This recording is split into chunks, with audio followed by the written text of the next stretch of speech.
Hi all and welcome back to the channel, and I hope you're all doing okay. Right, I wasn't going to do a video tonight, but then I came across a few things that I thought might be worth covering. I do have something to cover on Adrian Newey later, but it is quite an interesting one, I think. So with that, I'm going to start off with Carlos Sainz. So Carlos Sainz insists there is no truth in the rumours he'd rejected an offer from Audi's F1 team. Sainz said, "As I said before, there are certain things that they don't depend fully on myself, and there's going to be some waiting to be done. But in the meantime, it's not like we are completely stopped. We are still in conversations with people and advancing what we can advance. But all these things, always including the waiting, that as I said before, we're going to need to do for people to make up their minds in many areas." It's kind of strange because Audi do want a decision soon, and obviously they're keen. We've already got Hulkenberg, so maybe just stringing them out for a little bit longer, who knows. Then I want to move on to Christian Horner, because he's questioned a claim made by Helmut Marko about Carlos Sainz's future. Marko recently stated that Red Bull had held discussions with Sainz, but they were unable to match what Audi had put on the table.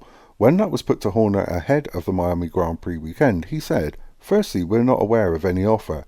It's not been disclosed to us what Audi may or may not have offered to Carlos, and it would be inappropriate to comment on that. I'm sure if we made an offer, it wouldn't be disclosed to another team. So Carlos is on the open market for next year. He's a hot prospect, which no doubt many teams will be showing great interest in. I think there's several that probably are."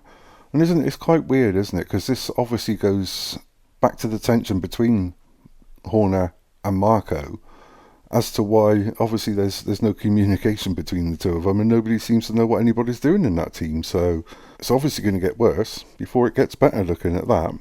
And then I want to come on to the Adrian Newey story that I said about earlier, because according to the Telegraph, Red Bull staff are dismayed that Adrian Newey has managed to get out of his contract early. Newey's contract was due to expire at the end of 2025 before a 12-month non-compete clause came into effect, but Newey has stepped back from his F1 duties immediately and is set to leave the team for good in the first quarter of next year, allowing him to join another team straight away.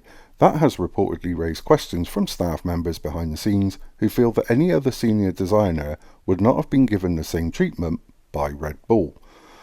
And see, again, this is quite interesting because Red Bull and the media were constantly reminding us that Adrian Newey's contract with Red Bull, if he left at the end of 2025, he would have 12 months gardening leave, taking him up to 2027.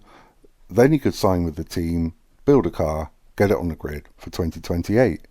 So something significant has changed there, hasn't it? Because Red Bull, to cut his contract short, I mean, if he is leaving in the first quarter of next year, then that's around about the Canadian Grand Prix sometime just before that. So is it a case of the breakdown in communications within Red Bull, with Horner, Marko, Jos Verstappen and so on like that? Have Red Bull let him go because they know full well that they can't hold him to that contract, because that breakdown within the management side of Red Bull would never have formed part of that contract? So something's changed. I'd love to know what it is, and hopefully with time we will find out. But then I want to finish off with Lewis Hamilton, because he's given his view on Adrian Newey's rumoured move to Ferrari. Speaking about Newey, Hamilton said, "I mean, this is all private conversation stuff, but if I was to do a list of people that I'd love to work with, he would absolutely be at the top of it."